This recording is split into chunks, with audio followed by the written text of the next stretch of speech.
Et genre, tu pourrais nous résumer ton expérience dans l'entrepreneuriat au Sénégal? Ah, entrepreneuriat.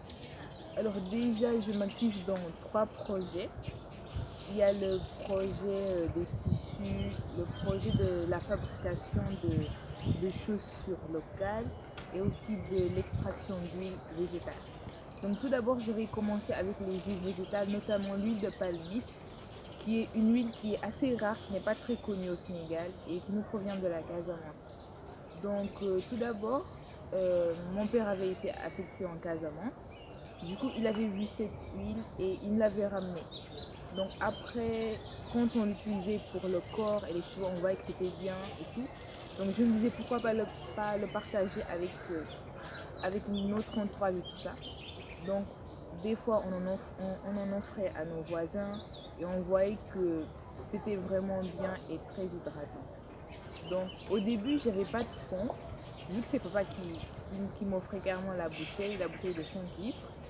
Après, il y avait une de nos voisines qui jetait ses flacons de 30 millilitres. Donc je me suis dit, attends, je vais lui demander. Donc après, à chaque fois, elle m'offrait aussi ses flacons, plus papa, ce qu'il me donnait. Donc du coup, je les remplissais. Après, je les vendais. Et quand je les vendais, après, les gens disaient que franchement, c'est une très bonne huile, c'est hydratant et tout ça. Je me suis dit, bon, on va commencer quand même à élargir le secteur clientèle en allant sur les réseaux sociaux, en faisant des partages de publications et en décrivant les vertus de l'huile. Et c'était vraiment bénéfique. Après, on est allé sur le côté professionnalisme en confectionnant des étiquettes et autres.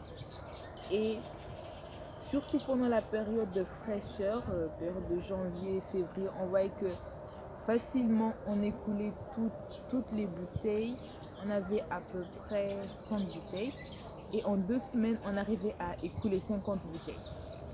Donc là, je me suis dit quand même que ça vaut le coup d'en faire